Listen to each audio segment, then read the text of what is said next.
Hello friends, स्वागत है आप सभी का पराक्रम एकेडमी के इस न्यू सीरीज़ में। मैं आपके साथ प्रतिदिन जीएस एंड करंट अफेयर्स के कुछ क्वेश्चन डिस्कस करूंगी जो आपके किसी भी एग्ज़ाम के लिए हेल्पफुल होंगे। ये सभी क्वेश्चन हिंदी इंग्लिश दोनों भाषाओं में होंगे। तो चलिए स्टार्ट करते हैं। पहला क्वेश्चन है, हाउसिंग एंड अर्बन डेवलपमेंट पर एशिया प्रशांत मंत्रिस्तरीय सम्मेलन के संदर्भ में निम्नलिखित कथनों पर विचार करें।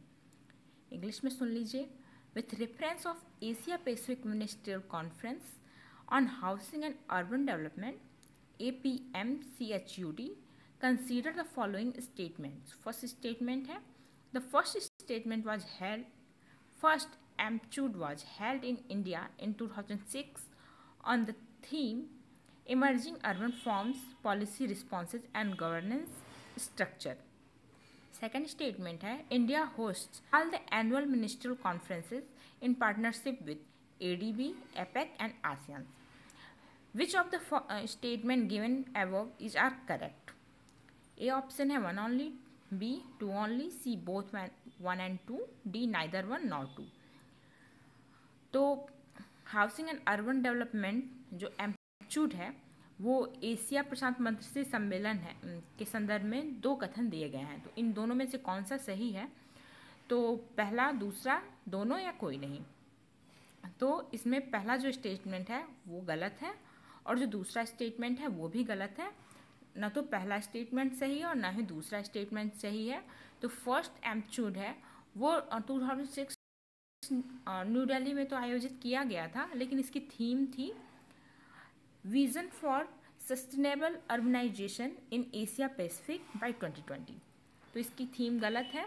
एंड जो सेकंड स्टेटमेंट है उसमें ये लिखा हुआ है कि all annual ministerial conference in मतलब होस्ट करता है इंडिया, लेकिन सभी होस्ट नहीं करता है। जो दूसरा कॉन्फ्रेंस था वो ईरान में हुआ था, तेहरान में।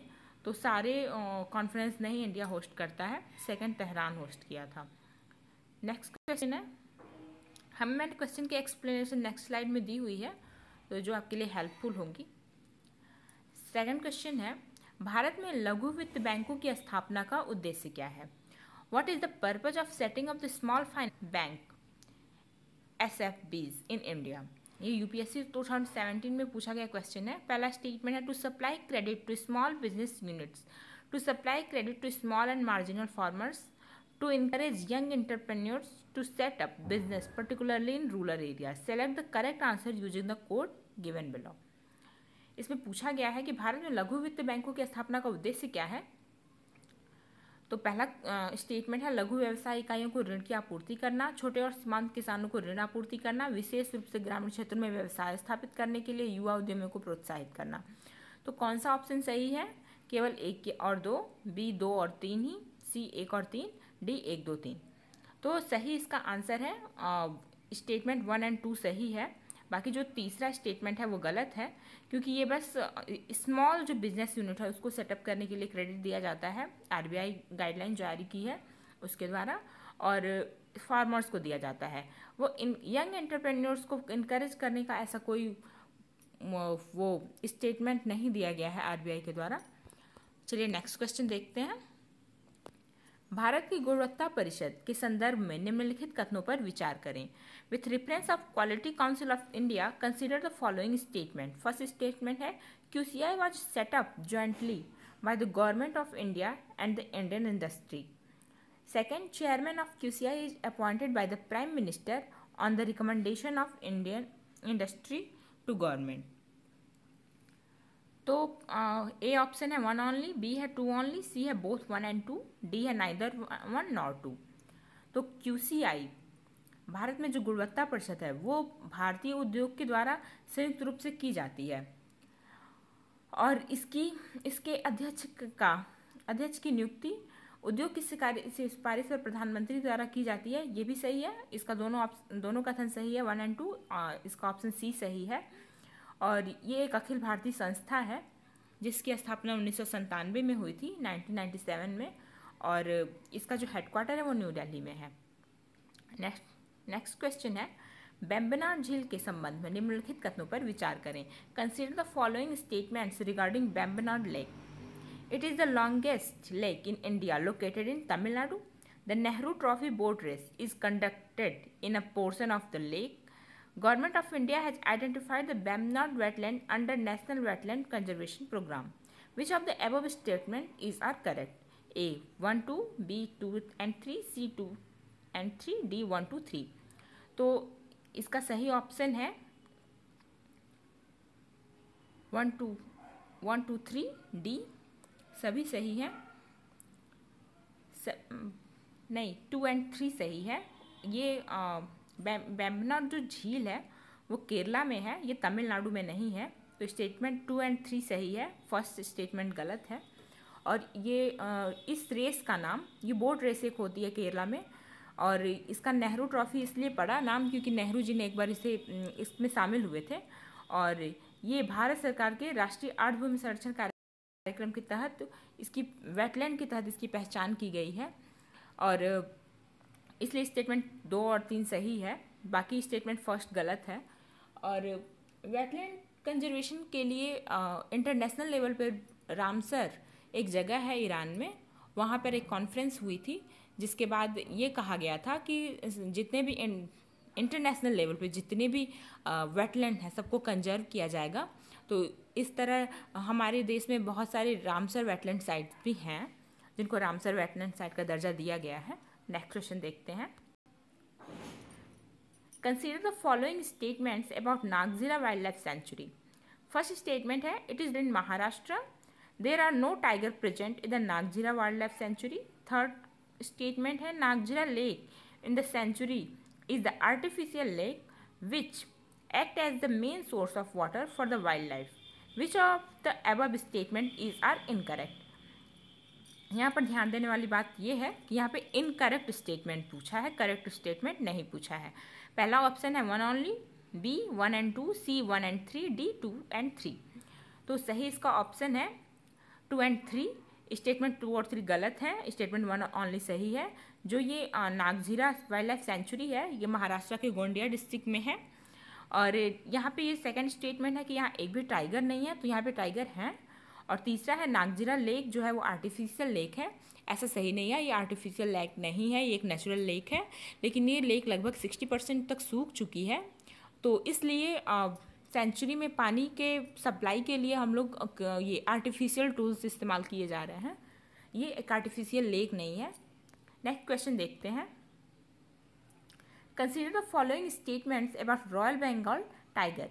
फर्स्ट स्टेटमेंट है, it is found in India, Nepal, Bhutan, China and Myanmar. Second है, it is least in number among all tiger sub species in the world.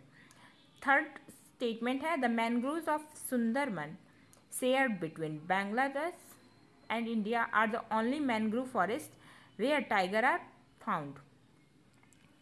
A option है 1 only, B है सेकेंड ऑप्शन है it is B है 2 and 3, C है 1 and 3, D है 1 2 3। तो इसका सही आंसर है C 1 and 3। It is found in India, Nepal, Bhutan, China and Myanmar.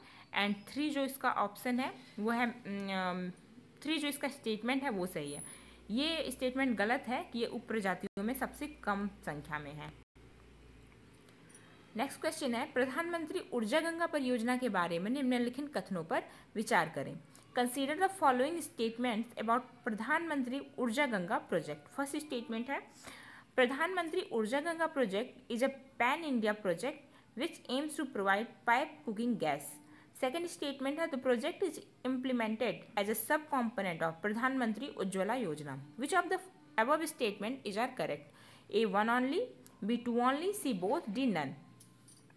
तो ये जो प्रधानमंत्री ऊर्जा गंगा परियोजना है ये जिस स्टेट से होकर गंगा नदी गुजरती है उस स्टेट में लागू की गई है। ये एक अखिल भारतीय योजना नहीं है, इसलिए फर्स्ट स्टेटमेंट गलत है।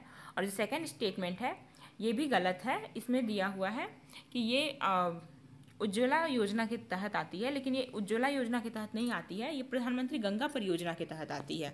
तो इसलिए दोनों स्टेटमेंट गलत हैं, डी ऑप्शन इसका सही है। नेक्स्ट क्वेश्चन है, भारत सरकार द्वारा पहचाने गए निम्नलिखित में से कौन सा चैंपियन सेवा क्षेत्र के अंतर्गत आता है। following comes under the champion services sector as identified by the government? Information technology and information technology enabled services, transport and logistics services, audiovisual services, environmental services, entertainment and media services. Select the correct code. A, all except 3, B, all except 3 and 5, C, all except 5, D, all of the above. C option है इसका, all except 5. जो हमारी government है उसके द्वारा champion service sector पहचाने गए हैं, जिसके द्वारा वो डेवलपमेंट करना चाहती है. तो ये 12 ऐसे क्षेत्र हैं जो जिनकी पहचान की गई है चैम्पियन सेवा सर्विसेज सेक्टर के रूप में. चैम्पियन सेवा क्षेत्र के अंतर्गत ये 12 हैं. कौन कौन से हैं ये नेक्स्ट स्लाइड में मैंने आपको दिया हुआ है. IT and ITs, tourism and hospitality services, medical value travel, logistics services, accounting and finance services, audiovisual services, legal services, communication services, construction and related engineering services, environmental services, financial services and education services. ये जो education services है ये भी एक service के अंतर्गत आती है. नेक्स्ट क्वेश्चन है interactive voice response IVR system के बारे में निम्नलिखित कथनों पर विचार करें. Consider the following statements regarding interactive voice response system. First statement है interactive voice response IVR is a technology that allow a computer to interact with human by accepting a combination of voice, telephone input and touch tone keypad selection. Second statement है IVR system can be used for mobile purchase, banking payments and services, retail orders, utilities, travel information and weather conditions. Which of the above statement is are correct? A, 1 only, B, 2 only, C, both, D, none. तो interactive voice services क्या होती हैं? जब हम लोग phone करते हैं कहीं पे तो हमें वॉइस सुनाई देती है जो कि किसी आदमी का नहीं होता है, कंप्यूटर का होता है. उसे ही हम IVR सिस्टम कहते हैं. IVR सिस्टम हम उसी को कहते हैं. तो ये जो दोनों स्टेटमेंट है ये दोनों स्टेटमेंट सही है.